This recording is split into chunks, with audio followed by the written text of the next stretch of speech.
Bismillahirrahmanirrahim. Alhamdulillahi rabbil alamin. Wassalatu wassalam ala rasulillah wa ala alihi wa ashabihi ajma'in. Të nderuar vëllezër, motra dhe miq, ju përshëndes të gjithëve me përshëndetjen islame. Assalamu alaikum wa rahmatullahi wa barakatuh. Paqja qoftë mbi ju dhe mëshira e Allahut dhe bekimet e tij. Jemi në vazhdim të zhvillimit të projektit të librave. Jemi sot inshallah në trajtimin e lëndës së historisë dhe më konkretisht tek historitë e profetëve dhe më konkretisht akoma tek fillimi i krijimit të botës dhe tek profeti Adem alayhis salam. Jemi në vazhdim të hyrjes që autori ka trajtuar dhe vazhdojmë aty ku autori thotë: "Wa tahaddatha an khalqillahi azza wa jall lil-'arsh wa annahu akbarul makhluqat wa an khalqillahi lil-ma' wa khalqihi lil-lawh al-mahfuz wa khalqiz zaman wa khalqil ard wa khalqil jibal wa annaha khuliqat ba'da al-ard." Dhe u fol për krijimin e Arshit nga Allahu i lartësuar, dhe se ai është krijesa më e madhe, si dhe për krijimin e ujit nga Allahu, për krijimin e pllakës së ruajtur, për të cilën muslimanët besojnë që është vendi ku është shkruar caktimi i të gjitha gjërave, krijimin e kohës, krijimin e tokës dhe krijimin e maleve, dhe se ato janë krijuar pas tokës. Wa an ubudiyatiha lillahi azza wa jall wa sujudiha wa tasbihiha wa khashyatiha wa fawaidiha wa zawaliha wa fanaiha. U fol gjithashtu për adhurimin e tyre ndaj Allahut të lartësuar, për sejdën, tasbihun, frikën ndaj tij, për dobitë e tyre, si dhe për zhdukjen dhe shuarjen e tyre. Wa tahaddatha an khalqi as-samawat fa dhakarat anna as-samaa wal-arda kanata multasiqatayn wa anna as-samaa saqfu al-ard marfu'atun bighayri 'amad wa ma'a dhalika yamtani'u suqutuha 'ala al-ard.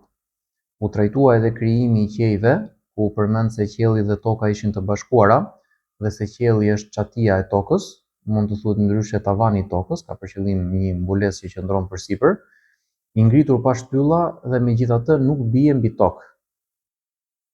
Wa tahaddatha an khalqi ash-shamsi wal-qamar wa annahuma tabi'an lis-sama'i wal-ard wa an diya'i ash-shams wa nuri al-qamar wa taskhirihima wa annahuma ayatani li hisab al-ayyam wash-shuhur wal-a'wam.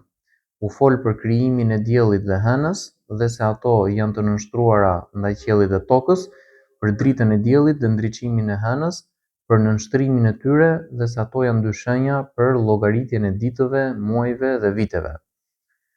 Wa ta'arradat li khalqi al-layli wan-nahar wan-nujum wal-majarrat wa mahiyatiha wa asbab qasami Allahi azza wa jall bi mawaqi'i an-nujum wa khalqi ar-riyah wa anwa'iha wa fawaidiha was-suhub al-basita والركامية والرعد والبرق والصواعق والشجر والنبات وأنواعها ومنافعها وثمارها وألوانها وختمت بالحديث عن خلق الظلال.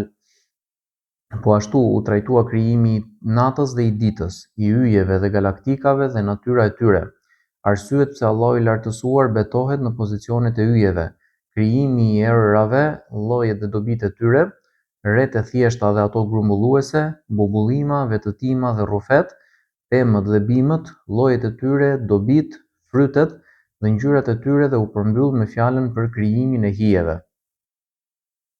Wa amma al-faslu ath-thalith fa kana li hadith al-Qur'an al-Karim an khalqi Adam alayhi salam.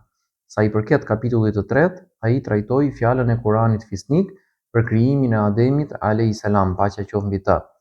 Wa qusima hadha al-fasl ila iddati mabahith hasab dhikr قصة أبينا آدم عليه السلام في سور القرآن.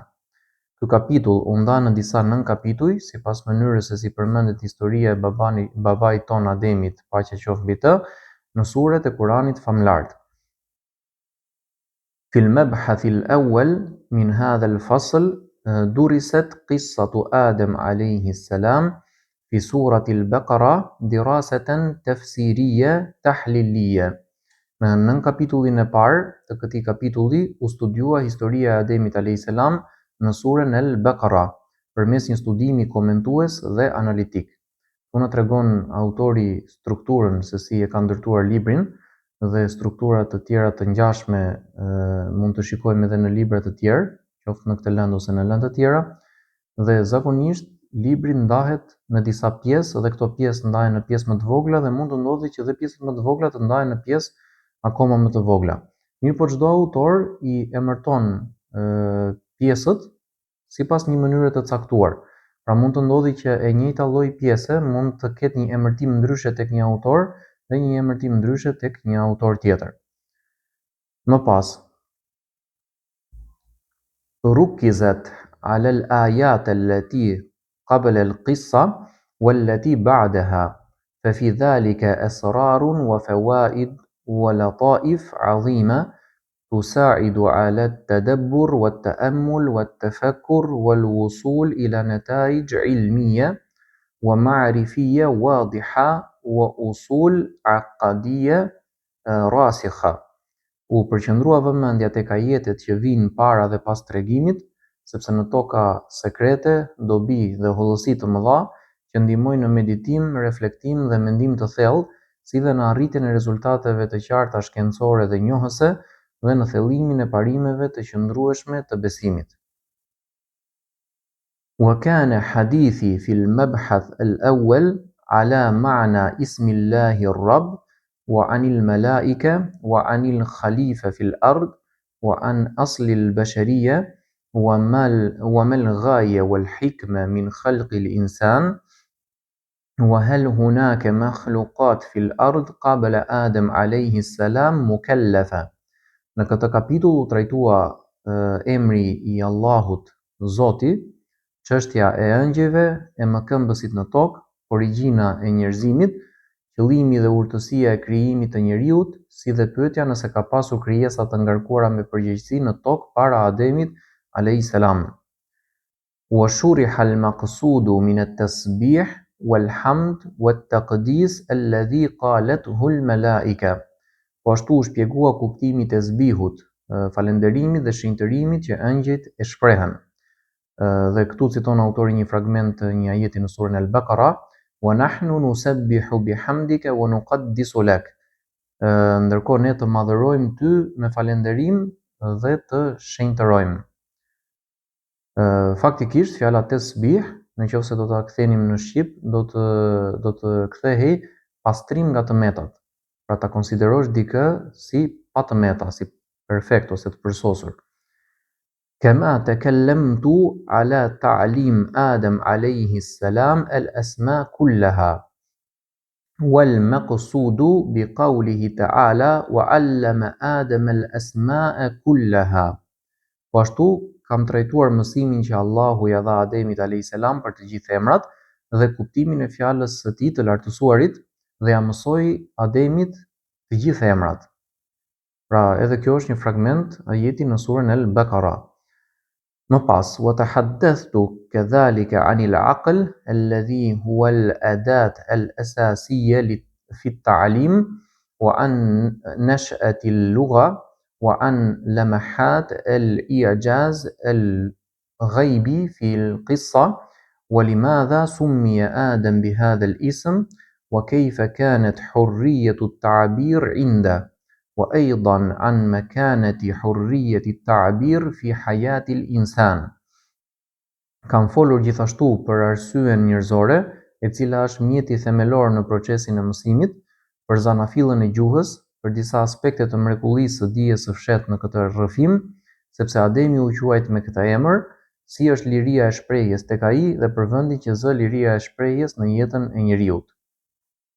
Wa waqaftu متأملا في الدلالات العليم والحكيم في قوله تعالى إنك أنت العليم الحكيم.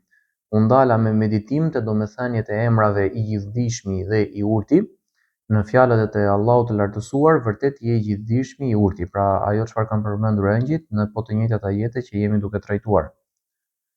وذكرت بعض متعلقات علم الله عز وجل بخلقه وأمره وآثار الإيمان باسمه العليم وكذلك الحكيم. Po ashtu përmenda disa çështje që lidhen me dijen e Allahut të lartësuar ndaj krijesave dhe urdhrit të tij, si dhe ndikimin e besimit në emrin e tij i gjithdijshmi dhe po ashtu i urti.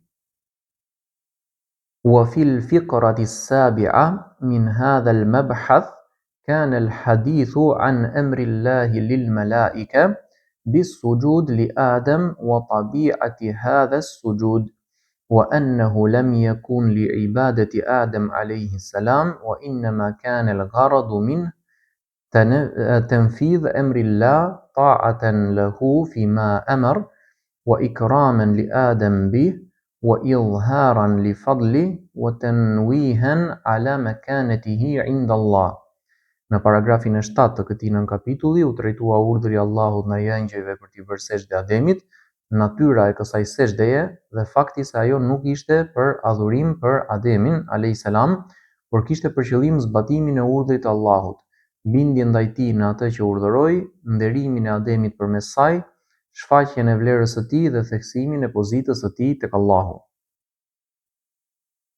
وبينت حقيقة السجود الذي أمر الله تعالى به الملائكة، وهل كل الملائكة أمروا بالسجود، وما مكانة آدم عليه السلام بين المخلوقات، وما الأسباب التي جعلت إبليس يمتنع عن السجود، وهل إبليس من الجن أم من الملائكة، وما الحكمة من خلق إبليس.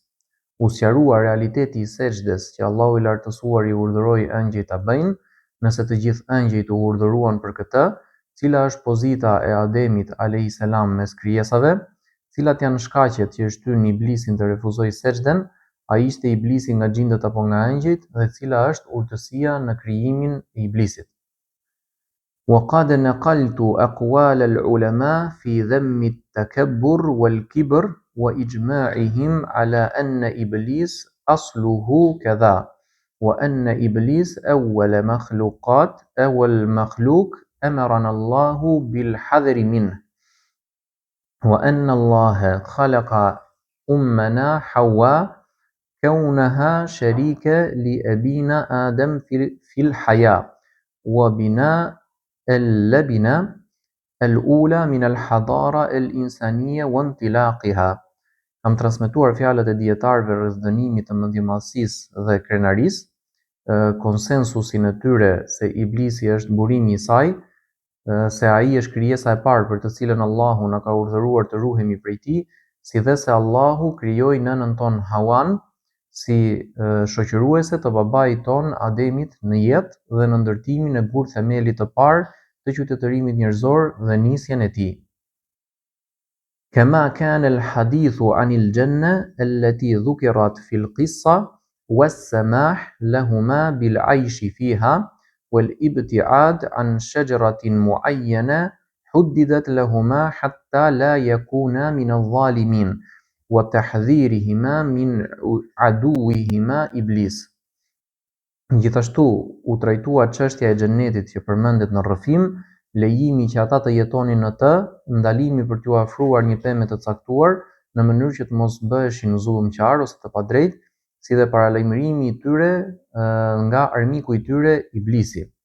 وقد ذكرت أقوال العلماء في تفسير قوله تعالى فأزلهما الشيطان عنها فأخرجهما مما كان فيه.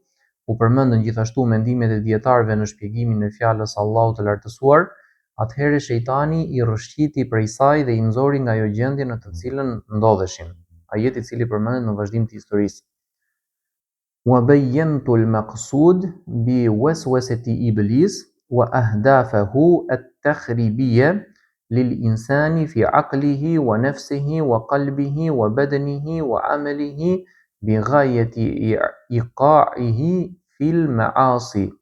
U sqarua kuptimi i përshpëritjes së iblisit dhe synimet e tij shkatruese ndaj njeriut në mendjen e tij, në shpirtin e tij, në zemrën e tij, në trupin e tij dhe në veprat e tij me qëllim që ta çojë atë në gjunahe.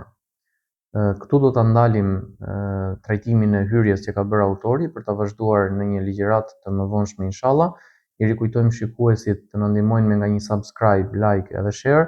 Ju përshëndesim të gjithë. Subhanakallahumma wa bihamdik wa ashhadu an la ilaha illa anta wa astaghfiruka wa atubu ilaik.